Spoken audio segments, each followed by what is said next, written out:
You're listening to Heritage Radio Network.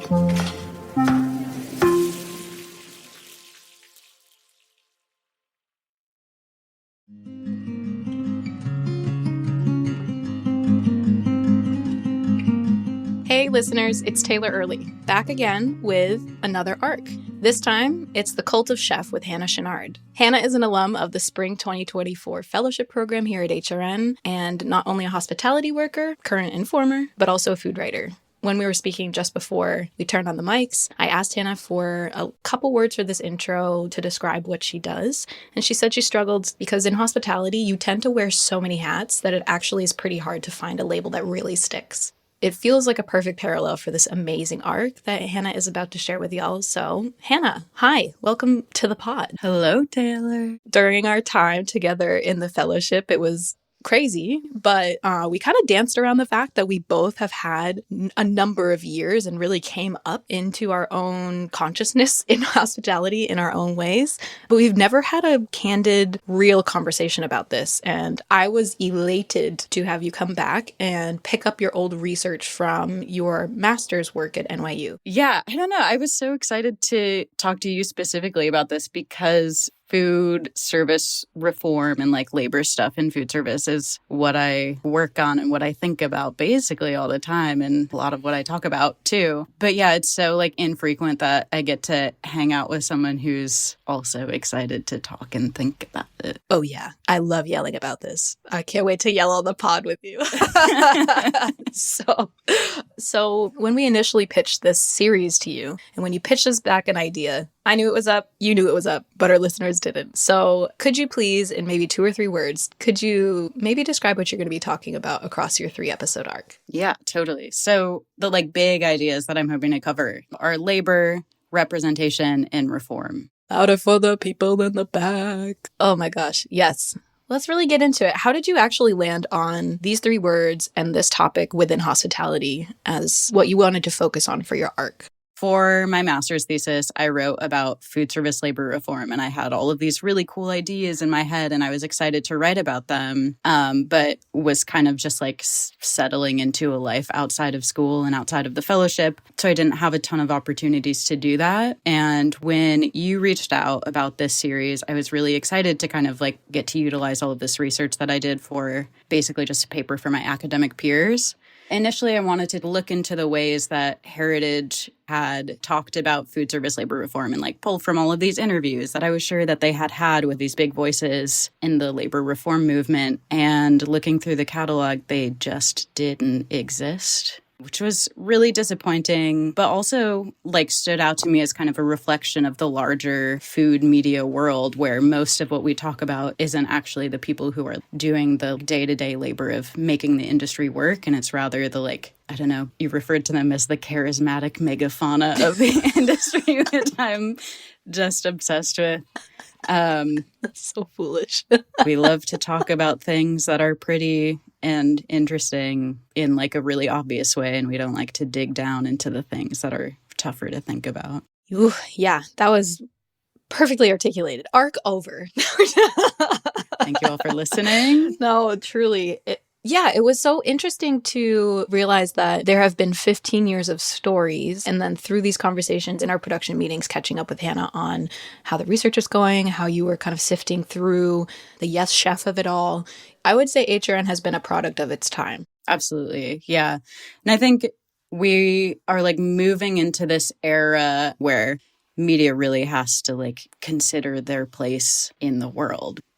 Choosing to be like objective and neutral when you're talking about things that are actively hurting people is not, you're not doing nothing. Every choice that you make, everything that you say is deciding to side yourself up with someone.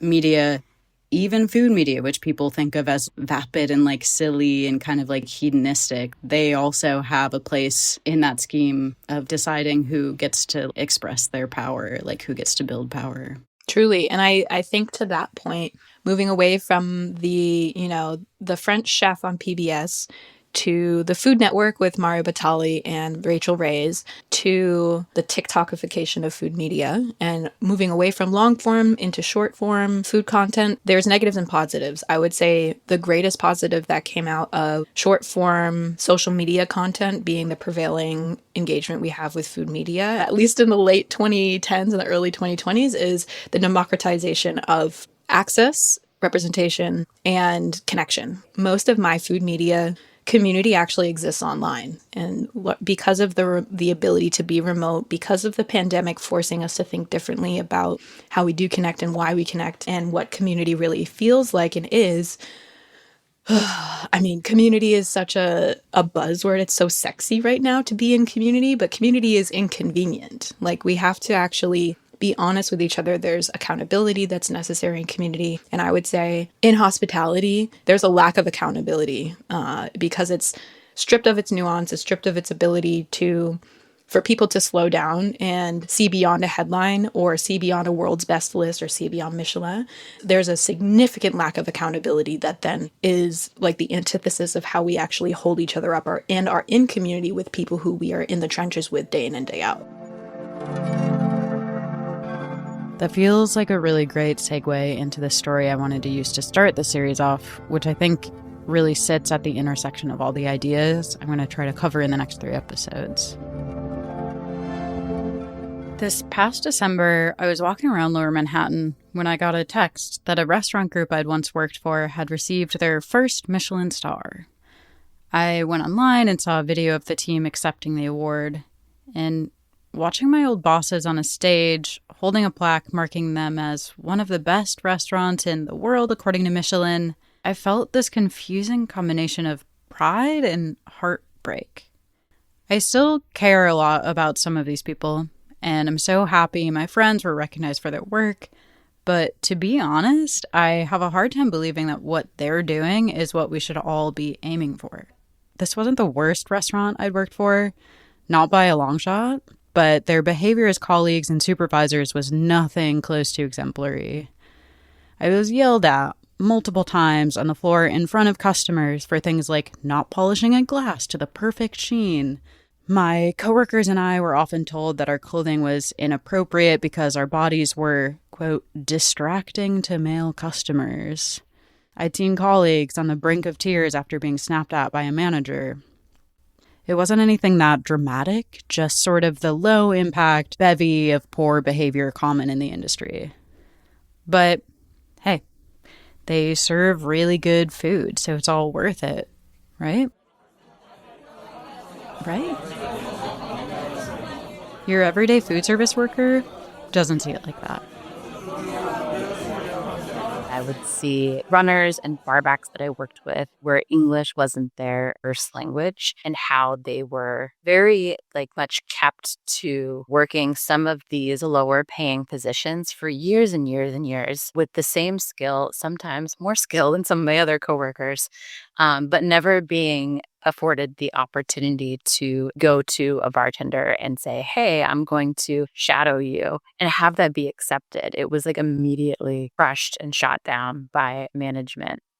Bigotry and racism and all of that was just very prevalent within the industry. And it wasn't just one particular place.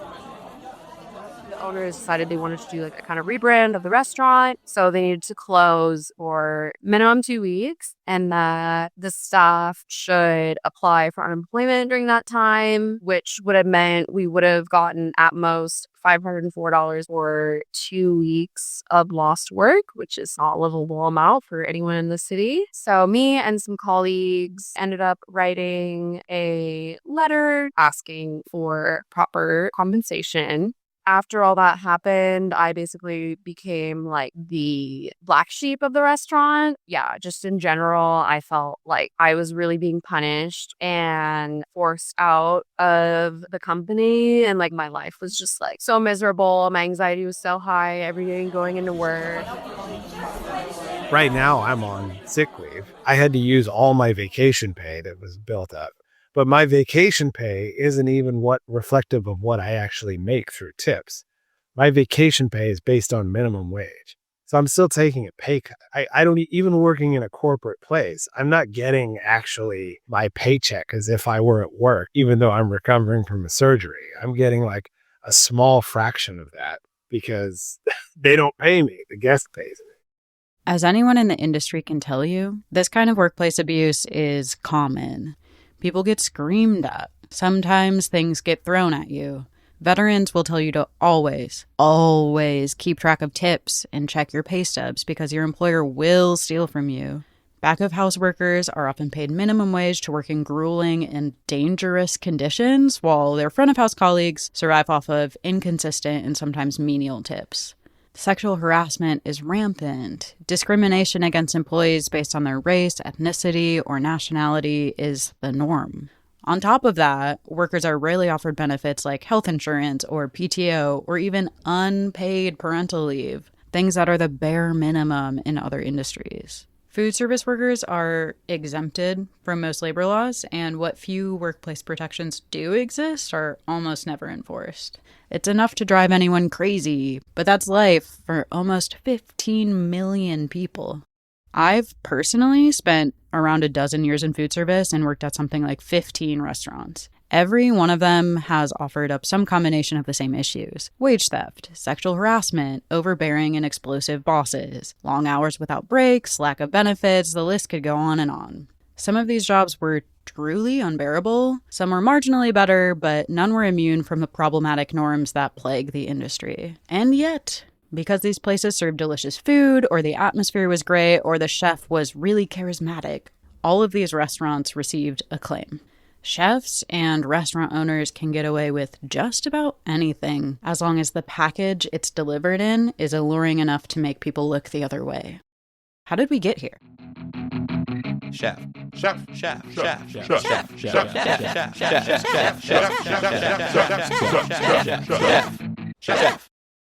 Representation in media and entertainment can be a powerful way to have your voice heard. But in the restaurant world, the only people who get to stand in the spotlight are chefs. The rest of us are left to thanklessly build a pedestal they stand upon.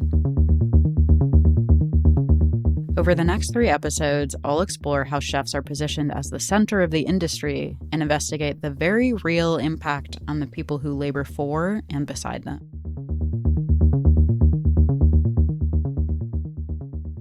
Can you list for me 5 chefs? Chef. Okay, well, Gordon Ramsay. Does Paul Hollywood count? James Beard. Julia Child. Is it like Anthony Bourdain a chef? Gordon Ramsay. Maddie Matheson. Don't actually really know who he is, but Dan Barber. Famous Bobby Flay. Gordon Ramsay. Rachel Ray. Mario Batali, Grant Achatz, Samin. Oh my god, Thomas Keller, I guess. Samin Nosrat. Sola Whaley. And her husband. Maybe like Tom Colicchio? Is he a chef? Or just a guy? Oh, there's the annoying guy with the gases and the smells. Grant Achatz. Who's the Diners, Drive-Ins, and Dives guy? Diners and Dives and... what's his name? Guy Fieri. Guy Fieri. Yeah. Thank you. Taylor, I think this will be a breeze for you, but can you name 3 to 5 chefs off the top of your head? I'm going to name Mario Batali, Maddie Matheson, Renee Redzepi, who is my favorite person to yell about. I'm going to name Alice Waters because we need to get some estrogen up in the list, and Dan Barber, another chef I am obsessed with yelling about. Okay, no big surprise there. But even for people less food-focused than us, listing a couple of chefs is a pretty easy feat. Some notable names: Emeril Lagasse, Wolfgang Puck, Gordon Ramsay, Julia Child, James Beard, Jacques Pepin. Please stop me. People love to talk about how much they respect and admire Anthony Bourdain, or give their hot take on David Chang's attempt to take over the chili crisp market. You'd be hard-pressed to find someone who hasn't swooned over Jeremy Allen White on The Bear, even as he screams at his sous chef. Fuck off my expo chef now! There are countless articles written about chefs, their lives, their food, the origins of their deep and unmatched genius. Their images are emblazoned on the cover of trendy magazines. There's an entire TV network single-mindedly dedicated to the veneration of all things chef.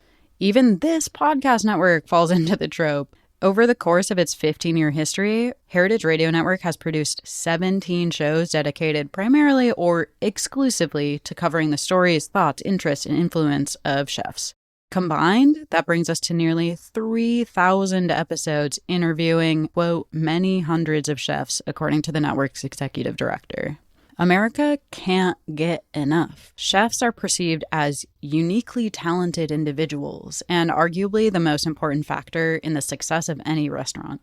You can have a great wine list, a beautiful space, amazing employees who provide amazing service, but you can't be a world-renowned restaurant if the food isn't blowing people away. And in theory, that's all down to the chef. The era of the star chef is a pretty short one, but its emergence has changed the way we think about what restaurants have to offer and their place in our social scenes. Andrew Friedman, an HRN regular, is the closest thing to an expert on the topic. My name is Andrew Friedman.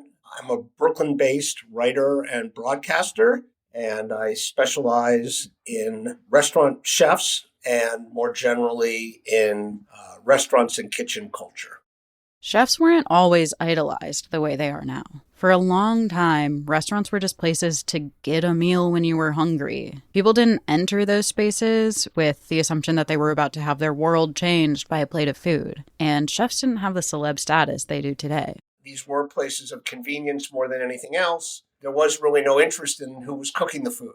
Those people were considered menial laborers. The big turning point in the West was the movement that's known as Nouvelle Cuisine. They weren't just cooking, classical French cuisine. They were certainly using classic techniques, but they were essentially starting to compose their own dishes. Something started to change during the last half of the 20th century. A generation of Americans were traveling around Europe, experiencing food cultures that were dramatically different from the TV dinners they grew up with. Emphasis on locality and quality, along with the free spirit of the 60s and 70s, inspired people to drop out of law school and into the kitchen. These new chefs were using food as a vessel for self-expression. Which sounds really quaint today, but that was really a brand new thing. That just did not happen before.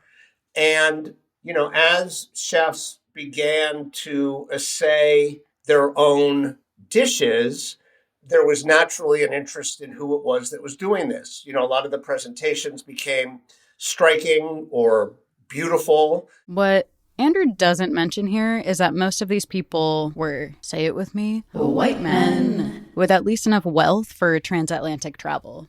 The influx of privileged and well-connected people into the industry brought with it a new level of notoriety and respect. Chefs were no longer serfs scooping slop in a dirty hovel. They were charismatic and creative and a little bit sexy. In just a few decades, chefs went from nobodies to certifiable celebrities.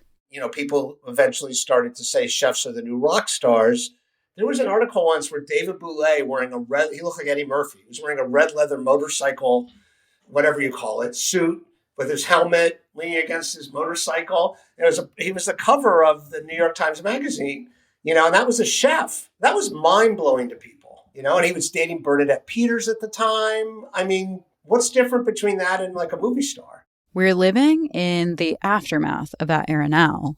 New age food media has picked up the trail and introduced chefs into our homes through YouTube and Netflix. The Food Network is still kicking 35 years after its inception. National and regional publications like Eater, Grub Street, and Cherry Bomb highlight the vanguard of celebrity chefdom. Unlike most chefs featured in the 1960s and 70s, though, a lot of these chefs are not white guys. Samin Nosrat won a James Beard Award for her first cookbook and has her own Netflix series. In 2022, Gerald Sombright became the first Black person in the U.S. to run a Michelin-starred kitchen. Dirt Candy's Amanda Cohen has been written up in Forbes, the New York Times, and dozens of other publications. There's so many examples of women chefs, queer chefs, and chefs of color getting shouted out in newspapers or going viral in the last half-decade. All of that feels hopeful, in a way. Voices that have been largely ignored, despite contributing the most to global food cultures, are finally being recognized. Time to celebrate. Or maybe not. As we are realizing as a collective community in food media and as human beings, systems of oppression can be enabled and perpetuated by the people who are inherently being oppressed as well. So I'm calling everybody in. The girls, the gays, and the theys. Yeah, if you just like slot different people into those positions, it's really tough to make any real change, because usually those people are being like educated by shitty white dudes that came before them, and like they're learning all the same lessons as those guys did. That's how you make the industry work, right? For listeners, those were some heavy scare quotes by Hannah. My hands are so tired. Oh, our little scare quote fingers are getting an exercise, honey. But I think a lot of people, no matter what they look like, they have learned that being cruel to other people is the best way to make a living in food service. Yes, and that cruelty is often masqueraded as like paying your dues and then getting what's yours. And I find it endlessly frustrating to engage with that ideology where hurt people hurt people. Okay, healing, please. Like, what are we going to actually do about that? Putting different people in the spotlight doesn't change the systems at work here. Chefs being front and center in food media, whether they're rich white dudes or queer women of color from working class backgrounds, is still privileging the people in power. Chefs and owners, who are often the same people, still make all the rules governing the lives of the people who work for them. And if they've risen to prominence within a system that rewards bad behavior, chances are they've internalized a lot of those lessons, no matter who they are. Focusing on the people at the top comes at a real cost to everyone else who makes the restaurant run. It's rare that we get to hear the perspectives of people who are less privileged by these systems, like servers, line cooks, dishwashers, porters, and support staff, who actually do the daily labor required to make and bring us our food. This blind spot has real impacts on those workers who have very little power to advocate on their own behalf. In the next episode, I'll dig into what life is like for the workers who spend their days toiling away for the chefs who get to sit in the spotlight.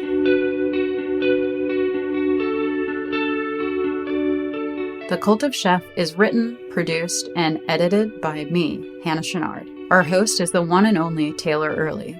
Cover art for The Cult of Chef is designed by the incredible Michael Hampton. For info on Andrew Friedman's book on the evolution of the celebrity chef, and links to the studies cited here, check out our show notes.